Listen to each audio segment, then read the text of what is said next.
Assalamualaikum warahmatullahi wabarakatuh. Salam sehat, salam sejahtera untuk kita semua. Kembali lagi bersama MAS TGS Edu. Sebelum kita membahas materi perkuliahan, silakan saudara like and share, subscribe, dan komen untuk mengikuti konten-konten materi perkuliahan berikutnya.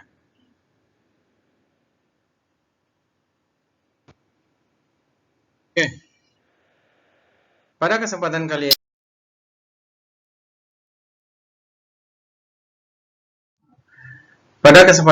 ini kita akan membahas materi sesuai dengan yang telah kita tetapkan pada silabus, yaitu tentang nutrisi, diikuti juga dengan sistem pencernaan. Karena materinya agak banyak, makanya penjelasannya kita bagi dua, khusus nutrisi yang kita akan bahas sebentar lagi, dan pencernaan itu kita bahas pada video berikutnya.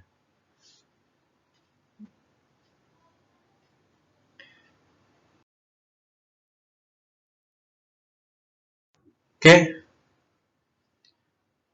sebelum kita membahas nutrisi lebih dalam, kita bahas dulu pengertian nutrisi. Di sini ada pengertian nutrisi secara luas dan pengertian nutrisi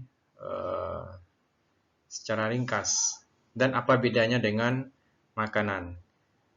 Dan ada juga terjadinya suatu pertanyaan bagi kita semua, apa bedanya nutrisi dengan gizi? Nanti kita lihat bagaimana penjelasannya. Nutrisi dalam arti luas adalah proses di mana suatu organisme memasukkan makanan ke dalam tubuh, dicerna, kemudian makanan tersebut diubah menjadi sel jaringan baru, dan energi yang sangat penting bagi bermacam-macam kegiatan tubuh. Artinya, nutrisi dalam arti luas adalah sebuah proses, ya, sebuah proses memasukkan makanan, dicerna, ya, kemudian dirubah menjadi sesuatu yang bermanfaat bagi tubuh. Pengertian nutrisi dalam arti sempit adalah substansi yang dibutuhkan organisme untuk fungsi normal dari sistem tubuh, baik itu pertumbuhan dan pemeliharaan kesehatan.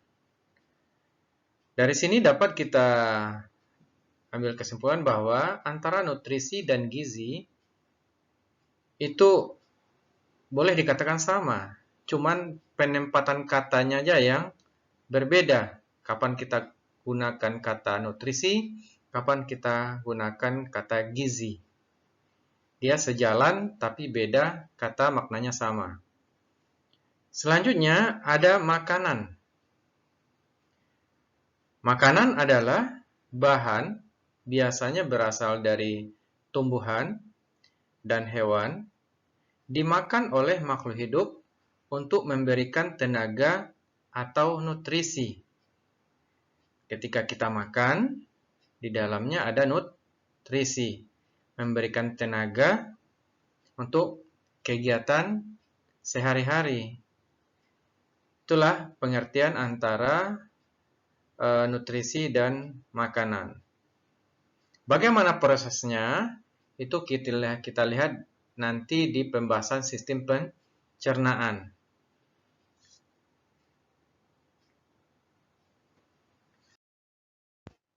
Oke, macam-macam nutrisi.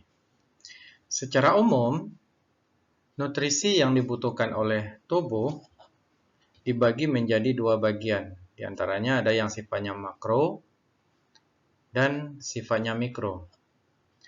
Perbedaan antara sifat makro dan mikro, di mana makro itu adalah nutrisi yang dibutuhkan oleh tubuh dalam jumlah yang telah ditentukan agar terjadi kenormalan fungsi organ tubuh. Sedangkan nutrisi yang sifatnya mikro itu dibutuhkan dalam jumlah sedikit, tapi harus ada. Jika yang kita konsumsi banyak, dia akan terbuang sia-sia melalui zat sisa sistem pencernaan. Sekarang kita bahas nutrisi yang sifatnya makro. Di antaranya adalah karbohidrat. Berdasarkan penelitian, 1 gram karbohidrat dapat menghasilkan 4 kilokalori, di mana karbohidrat dalam kehidupan makhluk hidup, terutama manusia, merupakan sumber energi utama. Macam-macam karbohidrat, di antaranya ada namanya monosakarida, atau disebut dengan gula sederhana. Terdiri dari glukosa, fruktosa, dan galaktosa. Yang kedua, disakarida, yang terdiri dari sukrosa, laktosa, dan maltosa. Yang ketiga, polisakarida. Polisakarida diantaranya adalah dalam bentuk glikogen, ya, seret, pektin, dan hemiselulosa. Golongan karbohidrat yang dapat langsung dirubah menjadi energi di dalam sel itu adalah golongan monosakarida atau disebut dengan gula sederhana, di mana kalau dari sistem rantai atom C-nya adalah jumlah atom C-nya 1.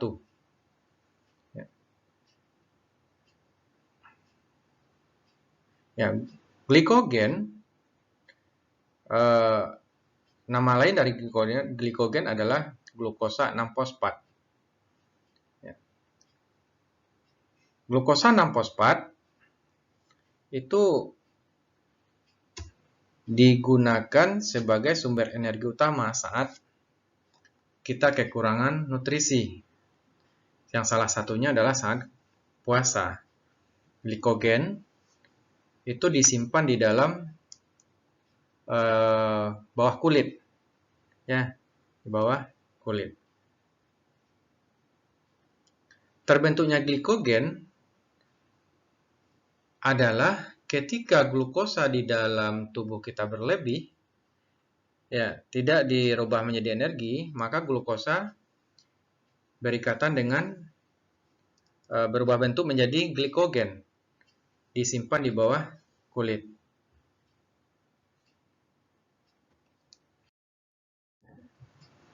Nutrisi yang selanjutnya adalah lemak. Ya. Lemak berdasarkan penelitian sumber energi paling besar, di mana 1 gram lemak sama dengan 9 kilokalori. Nama lain dari lemak itu adalah lipid. Lipid merupakan lemak yang dapat membeku pada suhu ruangan tertentu. Artinya pada suhu rata-rata suatu daerah. Lemak merupakan ester dari asam lemak dan gliserol. Contohnya adalah palmitin dan olein. Selanjutnya, sterol. Ya, bagian dari lemak atau lipid. Contohnya adalah kolesterol dan ergosterol. Asupan lemak, ya, per hari itu 35-40%. Biasanya dari asupan nutrisi normal. Dalam situasi normal, lemak, ya, itu tidak bisa serta-merta dirubah menjadi energi. Ya, bagaimana caranya? Ya, agar lemak bisa diproses menjadi energi atau proses metabolisme, maka kita harus memanaskan tubuh. Memanaskan tubuh di sini bukan berarti kita harus duduk di atas kompor, ya. Yang salah satunya bisa dengan olahraga, ya, bersauna, atau bergerak-gerak tubuh. Ya. Ketika timbulnya panas tubuh, maka lemak bisa berubah menjadi energi melalui proses metabolisme.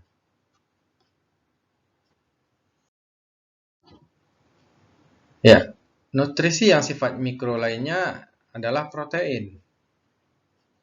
Fungsi protein antaranya adalah untuk pertumbuhan, pemeliharaan tubuh, perbaikan jaringan tubuh, sumber hormon, ya, yang lainnya, sumber enzim.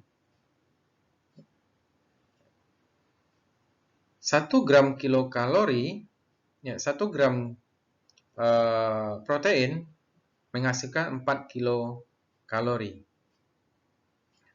Protein dibagi menjadi beberapa bagian, ada namanya protein sederhana, albumin, globulin, glutelin, prolamin, albuminoid, skleroprotein, histon, dan protamin.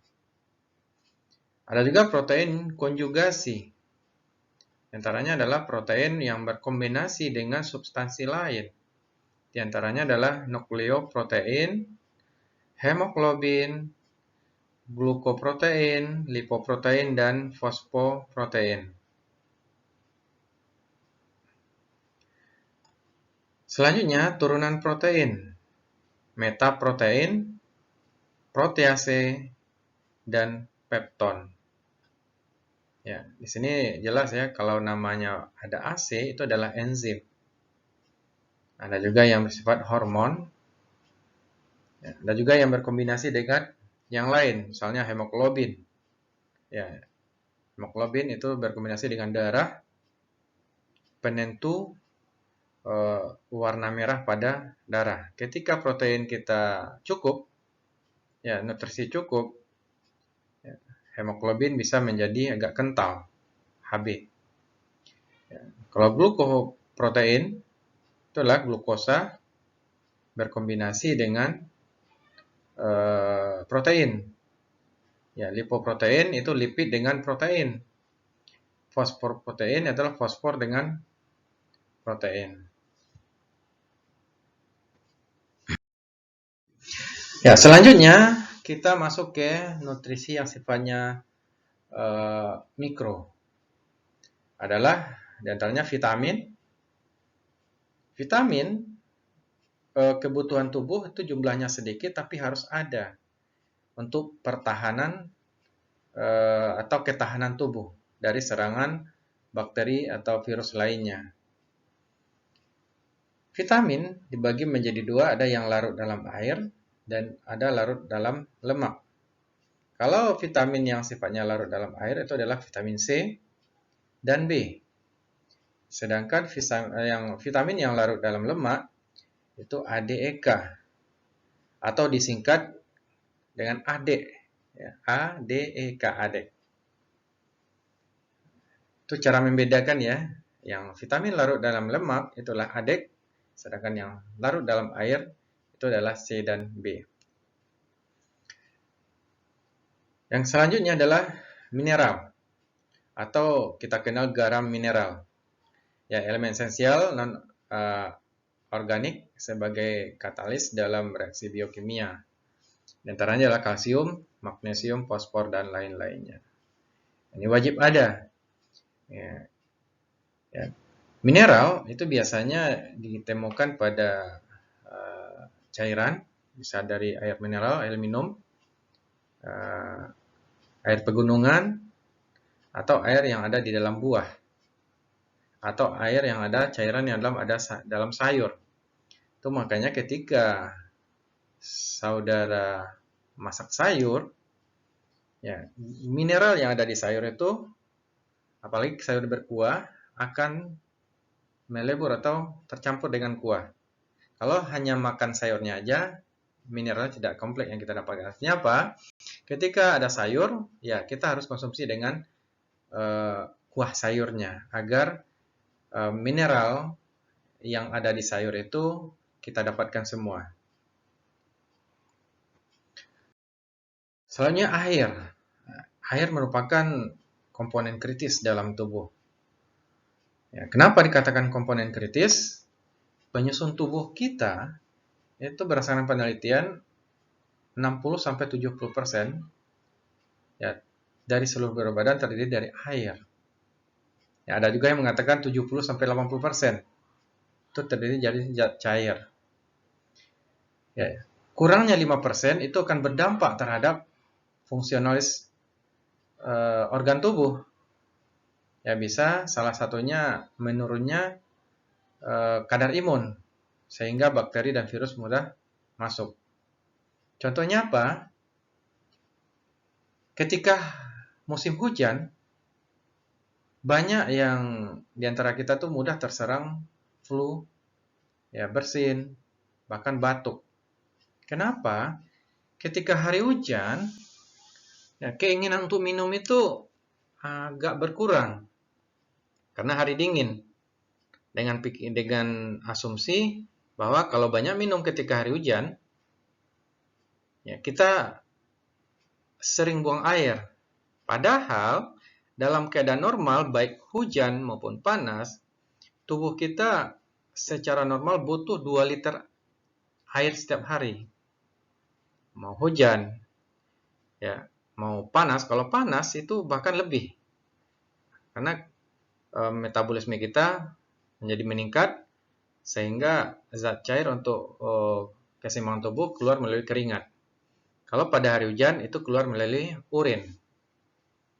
Jadi untuk menyeimbangkan atau mempertahankan ketahanan tubuh supaya tidak turun, maka kita harus menstabilkan cairan tubuh dengan cara minum air. Ya, yang kita minum adalah air putih atau air mineral biasa, ya bukan air yang ada rasa-rasa. Ya, sumber dari zat cair atau air itu bisa kita konsumsi, ya konsumsi cairan, yaitu cairan air mineral atau air pegunungan yang kita minum, atau air tanah yang sesuai dengan standar kesehatan. Ada juga air yang terdapat dalam buah-buahan, ya buah-buahan yang segar, ya buah-buahan yang tanpa pengawet, kalau bisa ya. Sayur-sayuran, ya, beberapa sayuran juga banyak mengandung air, dan air yang diproduksi selama oksidasi makanan. Ya, pada orang sehat, ya, intake cairan sama dengan output, artinya yang kita makan harus sama artinya yang masuk harus sama dengan yang keluar. Melalui eliminasi, proses pengurangan cairan dalam tubuh, respirasi, ya, dan berkeringat.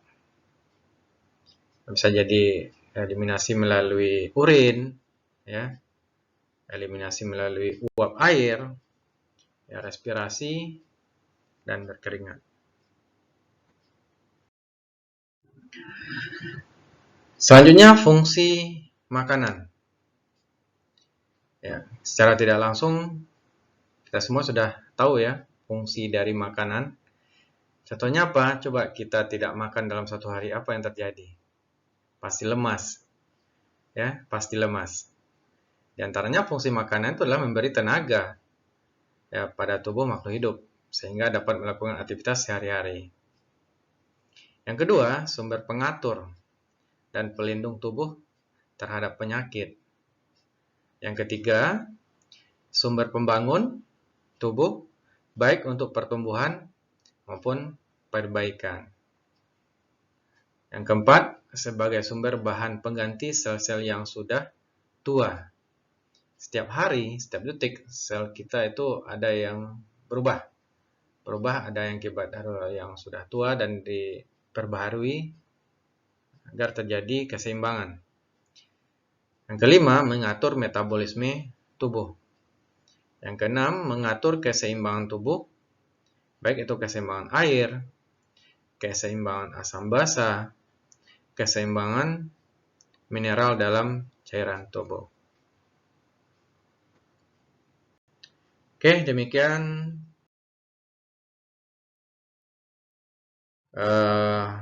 materi kali ini. Silakan saudara pendengar, ya, kalau ada pertanyaan silakan dibuat di kolom komentar. Mari kita saling menanggapi, ya, saling menjawab dan saling bertanya. Terima kasih. Wassalamualaikum warahmatullahi wabarakatuh. Salam sehat dan salam sejahtera untuk kita semua.